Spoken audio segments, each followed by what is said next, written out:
नमस्कार साथियों, मैं हूं आपका मित्र एडवोकेट अशोक चतुर्वेदी। आपके अपने legal channel Ashok legal ocean पर आपका एक बार फिर से स्वागत है। साथियों, आज की विधिक जानकारी की श्रृंखला में हम एक बहुत महत्वपूर्ण विषय पर आपसे बात करने वाले हैं, और वो बात है कि अगर पुलिस आपको परेशान करे या आपके मामले में पुलिस सही ढंग से काम नहीं करे, निष्पक्षता से काम नहीं करे, तो आप क्या करें। क्या कानून में ऐसा कुछ है प्रावधान कि हम पुलिस को मजबूर कर दें कि वो सही तरीके से काम करें, या उन्होंने कुछ अगर आपके खिलाफ़ गलत किया है तो उसका क्या उपचार है। साथियों, इन्हीं सब चीज़ों पर आज हम चर्चा करेंगे। लेकिन उसके पहले मैं आपसे जैसे हमेशा बोलता हूँ, मैं फिर आपसे प्रार्थना कर रहा हूँ कि अगर आप मेरे चैनल पर नए हैं या आपने अभी तक मेरे चैनल को सब्सक्राइब नहीं किया है तो कृपया मेरे चैनल को सब्सक्राइब कर दें, बेल आइकन को दबा दें और ऑल पर सेट कर दें, ताकि मेरे आने वाले नवीनतम वीडियो आपको सबसे पहले मिले। साथियों, आप इसको लाइक ज़रूर कर दें, और अगर मेरे वीडियो आपको अच्छे लगते हैं तो आप अपने मित्रों को शेयर करें, ताकि वो भी कानूनी जानकारी से लाभान्वित हो सकें। साथियों, जानकारी ही बचाओ है। तो चलिए हम आज चर्चा को शुरू करते हैं। साथियों, चाहे आप पीड़ित हैं, पीड़ित मतलब अभियोजन पक्ष से हैं या आप आरोपी पक्ष से हैं, अगर आपके खिलाफ नाइंसाफ़ी हुई है तो आपको चुप होकर नहीं बैठना चाहिए। मैं ये तो नहीं कह रहा हूँ कि आप पुलिस से लड़ाई लड़ें, हर छोटी छोटी चीज़ पे पुलिस से टकराव करें, ऐसा नहीं है। लेकिन जहाँ पे आपके हितों की बात आती है, आपके हितों का जहाँ पे हनन हो रहा है और पुलिस निष्पक्षता से काम नहीं कर रही है, तो फिर वहाँ पर आपको एक्शन लेना चाहिए और आपको शांत होकर नहीं बैठना चाहिए। साथियों, अगर आप अभियोजन पक्ष से हैं तो आपके पास भी उपचार है सेम, और अगर आप अभियुक्त हैं जैसा मैंने बोला तो आरोपी पक्ष को भी उपचार है। साथियों, CRPC की धारा 38 में क्लियर लिखा हुआ है कि पुलिस का जो सीनियर अधिकारी है, मतलब SSP रैंक का या IG रैंक का, इनके पास बहुत पावर है कि वो अपने नीचे जो SHO हैं या जो भी विवेचना अधिकारी है उसको आदेश दे सकते हैं। तो आपके खिलाफ अगर मतलब ये सब मामला जा रहा है, पुलिस का जो विवेचना अधिकारी है वो आपके केस में तरीके से जांच नहीं कर रहा है और अभियुक्तों को उसने जो है उनको ऐसे ही खुला छोड़ रखा है, उनको गिरफ्तार नहीं कर रहा है, तो आपको क्या करना है कि एक सिंपल सा एप्लीकेशन आप अपने ज़िले के SSP महोदय को लिखें और पूरा उसमें घटना का जिक्र रखें, शांत होकर नहीं बैठना। उससे आपको फ़ायदा ये होने वाला है कि ये एक तो रिकॉर्ड में आ जाएगा और पुलिस के जो वरिष्ठ अधिकारी हैं वो एक्शन लेंगे।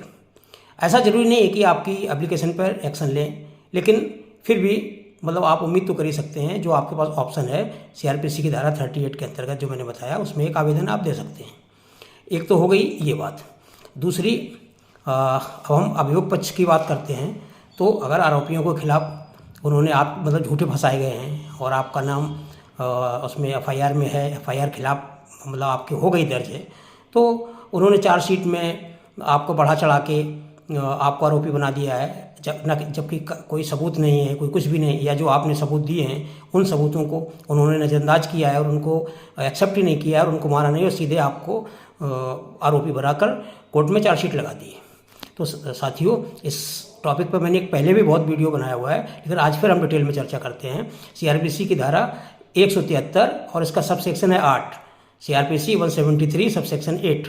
इसके अंतर्गत आप माननीय न्यायालय में, मतलब अपना जो ट्रायल कोर्ट है, डिस्ट्रिक्ट या सेशन कोर्ट है, उसमें एक एप्लीकेशन आप दें कि ऐसे करके है और ये मेरी चार्जशीट में इन्होंने मुझे आरोपी बना दिया है। या अगर चार्जशीट नहीं लगी है तो चार्जशीट में कि पुलिस कोई इसमें ढंग से विवेचना नहीं कर रही है और हमें परेशान करती है, जबकि मैंने सबूत दिए हैं उसके बावजूद भी, तो आप बेटर ये होगा कि जब आपकी चार्जशीट लगने को आए उसके पहले आप ये शिकायत वहाँ पे जो मैंने ये आपको बताया CRPC की धारा 173 सब सेक्शन 8 में शिकायत कर दें। तो मजिस्ट्रेट को पूरा पावर है कि वो आपकी शिकायत पर वो विवेचना अधिकारी पर संज्ञान ले सकता है, उसको बोल सकता है और उसको मतलब उस चीज़ के लिए दबाव बना सकता है, कंपेल कर सकता है कि वो विवेचना सही ढंग से करे।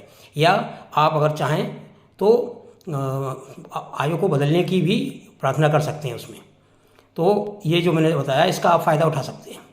अब साथियों क्या है कि सेशन कोर्ट से भी आपकी बात नहीं सुनी जा रही है। अगर सेशन कोर्ट से जो आप चाहते हैं आयोग नहीं बदला, लेकिन क्या रहता है कि सेशन कोर्ट भी कभी कभी वो बोलते हैं कि ठीक है भाई अब चार्जशीट लग गई है और जो आपके सबूत हैं वो हम ट्रायल में कंसीडर कर लेंगे, ऐसा होता है।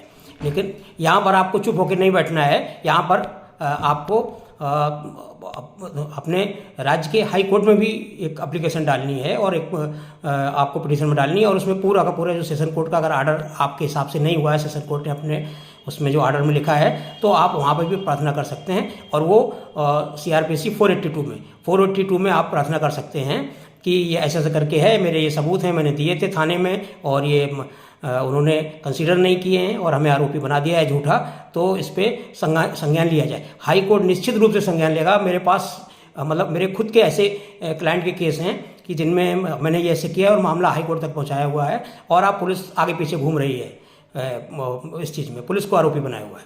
लेकिन साथियों बस केवल आपको थोड़ा सा इनकरेज दिखाना पड़ेगा, साहस दिखाना पड़ेगा। जैसे ही आप साहस से लड़ेंगे, ये सब पुलिस वाले ऐसा कोई उनकी घर की खेती नहीं है कि जो चाहे कानून अपने हाथ से और कुछ भी काला पीला करते रहें। बस होता क्या है कि साथियों हम लोग लड़ते नहीं हैं, हम लोग चुप होकर डर होकर बैठ जाते हैं। अरे किस बात का डर, जब आपकी जान पे बना है, आपको झूठा आरोपित किया जा रहा है, आपका जो तरीके से काम नहीं हो रहा है और मतलब पार्शलिटी की जा रही है, पक्षपात हो रहा है, तो आप शांत होकर क्यों बैठे?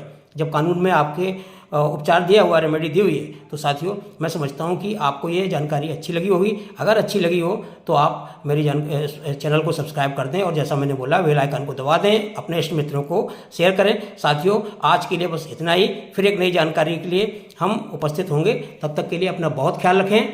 जय हिंद।